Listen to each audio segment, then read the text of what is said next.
Nandamji, my dear friends,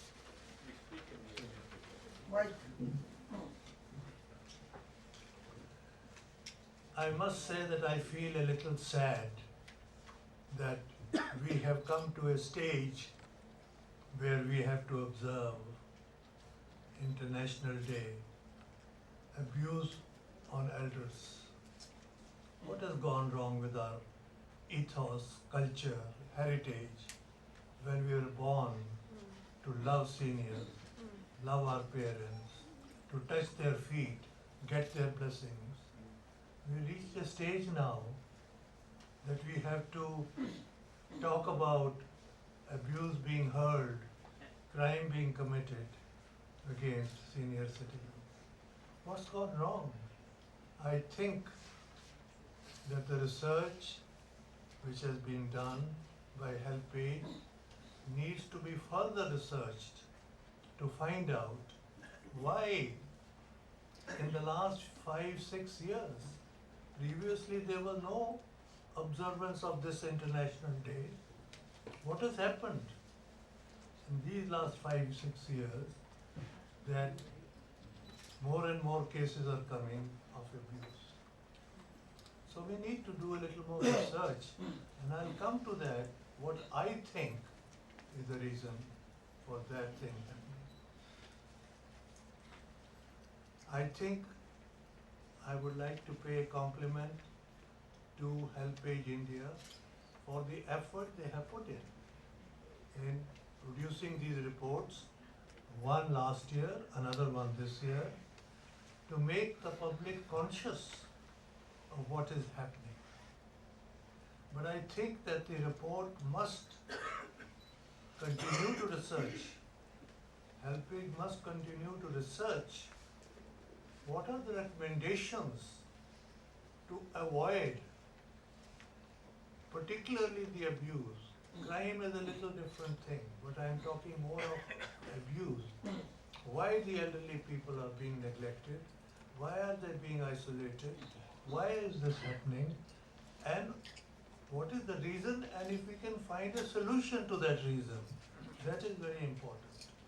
And Gupta ji, I think this is something which you have to find out from the gatherings you have every morning in Deer Park. What is the reason for all this? Now the reason I think is that we must all know, in the last 50 years, our age span has gone up by 20 years. People are living longer 20 years. In the last 50 years it has gone up. And it's a great success story. But when you advance in age-related disabilities will appear.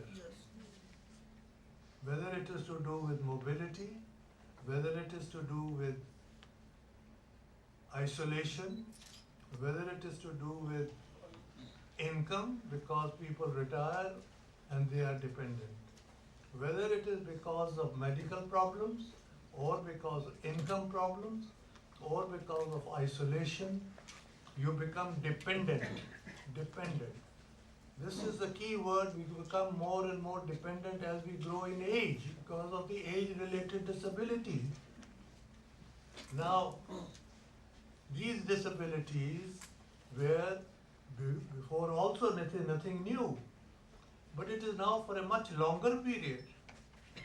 So you can imagine the burden of being looked after medically, sustenance-wise, other expenses, how they have gone up. Have we compared the cost of living? We get statistics. Do we get statistics? What is the medical cost today compared to what it was 10 years ago? These are the things. How do young families look after the elderly, get their medicines, get their other requirements? Where is the money? Costs have gone up so much. Now, we have to find, is there a national security? Are there any rules and regulations by government that you can for the elderly, get this help or that help. And I can tell you, for the first time, government had today recognized that 80 and above are in a special category now.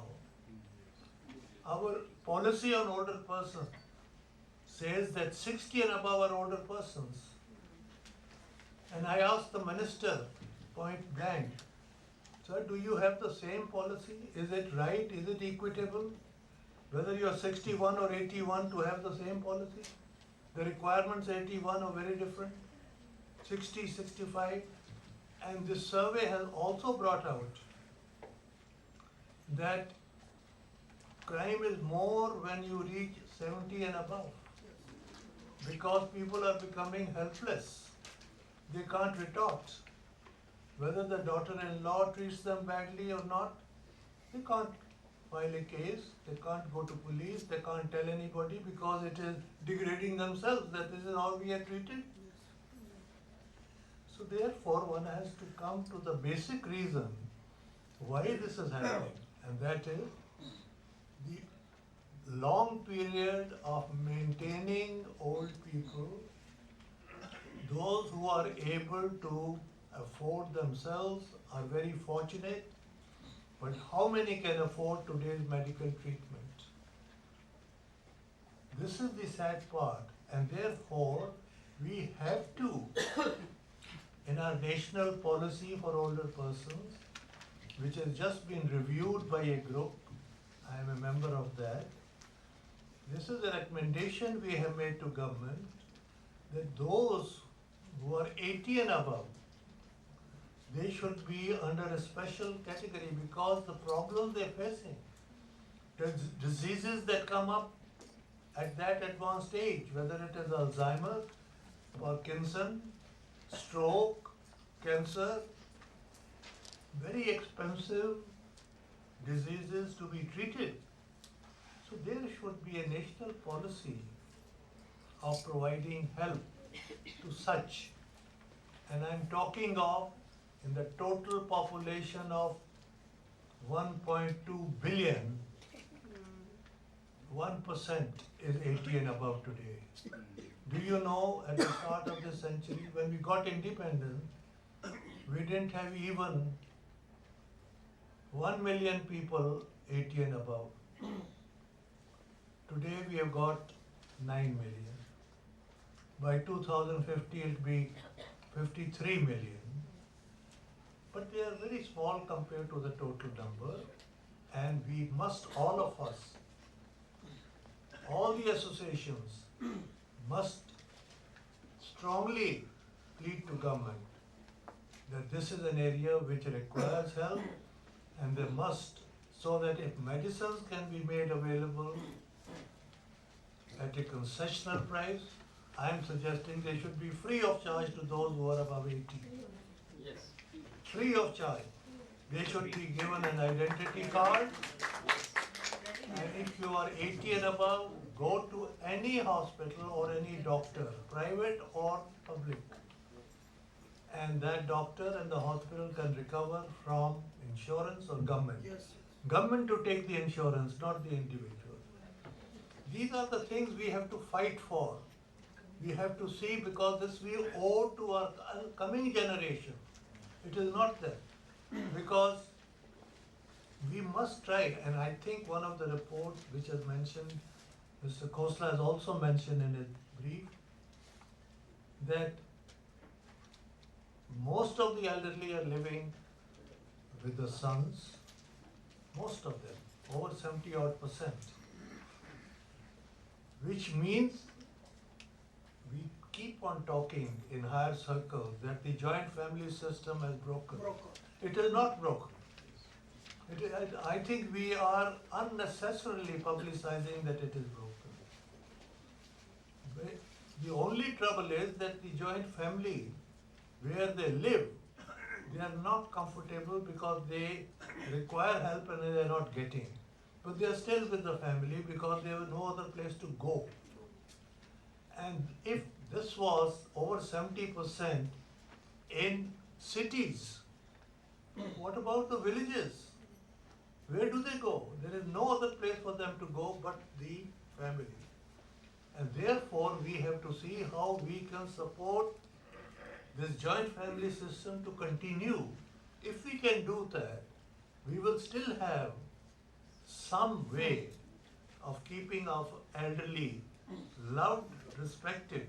If the burden of their maintenance, if the burden of their medical treatment is looked after, you will find they'll be welcome.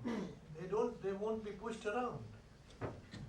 And they will play an important role which they used to play to look after the grandchildren, etc., etc.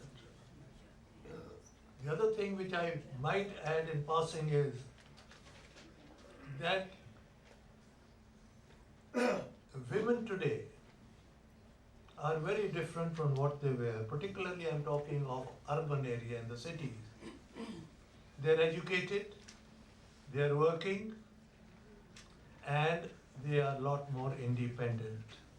They are no longer the bahus of old days, subservient to the mother-in-law.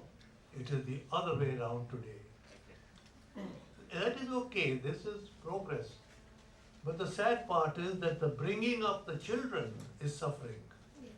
They are not getting the right kind of treatment, with the result that they are not imbibing the real good values in life.